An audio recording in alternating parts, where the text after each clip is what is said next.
All right, folks, so now we're going to do meiosis. So keep in mind, meiosis is very similar to mitosis, but with very important differences because mitosis takes place in somatic cells. Remember, soma means body, but meiosis takes place in germline cells. So this is only in the eggs and the sperm.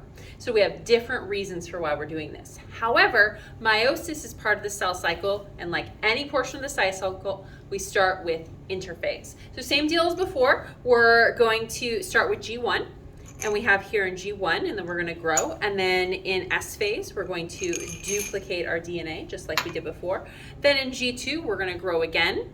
And this time, we're now moving into meiosis, now that we're done with interphase.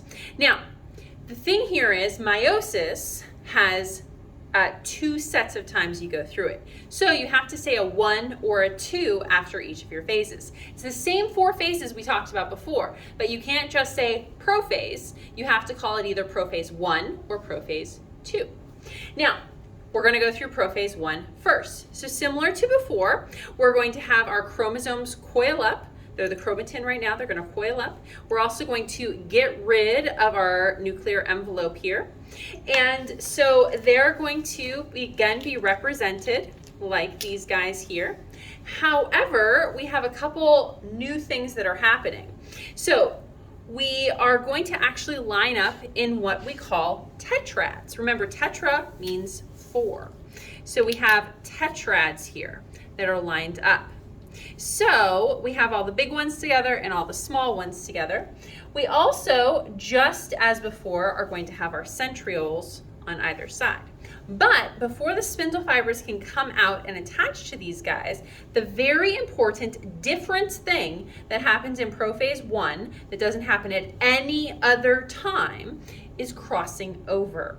So crossing over is a situation where DNA actually swaps, and this allows you to actually increase the diversity of the eggs and sperm that you end up making. Because unless you're a twin, you and your sister do not look the same, or you and your brother do not look the same. You are different because your parents' eggs and sperm have the ability to cross over. So an important thing with crossing over is it can only happen in the 2 strands that are touching one another, and it should always be symmetrical.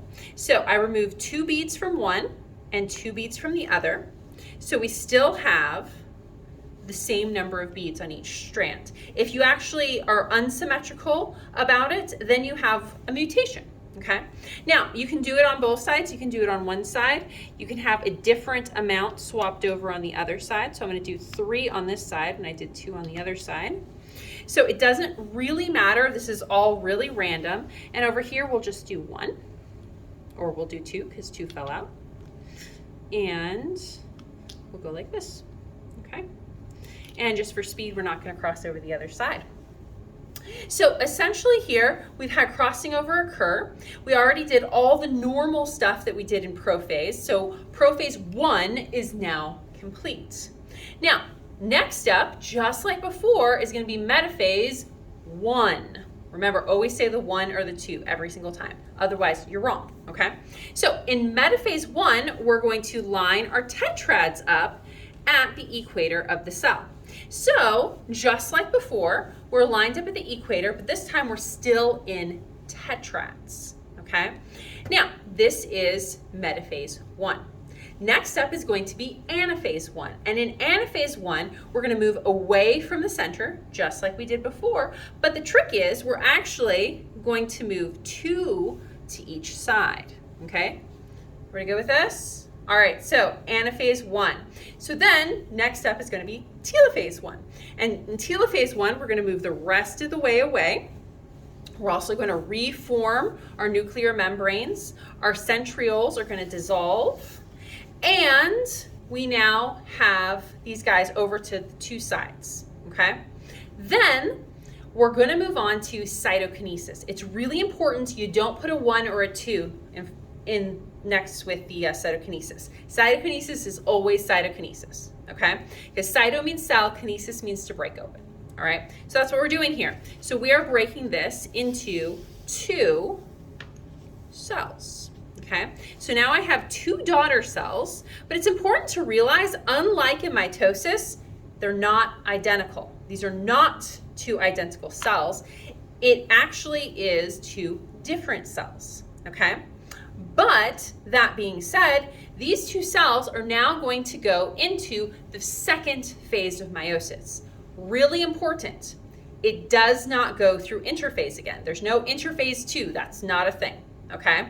So we finish cytokinesis and we immediately start prophase 2. Okay. Now, one thing I didn't mention with telophase 1 is actually these guys are going to go back to chromatin stage. But for ease of our presentation, we'll just say that rather than take the beads out and put them back and all that fun stuff, okay? So prophase 2, we're going to recoil into chromosomes. Ta-da, they're done. All right, so we're also going to be dissolving our nuclear membranes again. And we need more centrioles. And actually, I'm going to do it this way this time just because of the camera.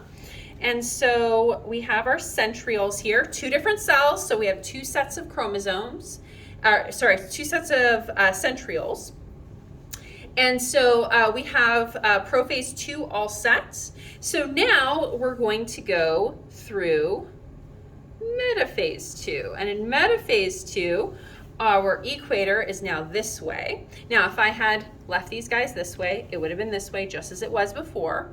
But just for ease of the camera, we're swapping it, okay?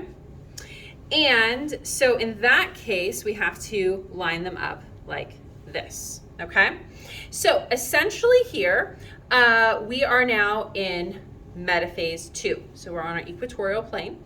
And now we're going to move on to anaphase 2. Anaphase 2, just like before, we're going to start to separate. And my magnets are not wanting to separate. There we go. And so this cell over here is separating, and this cell over here is separating.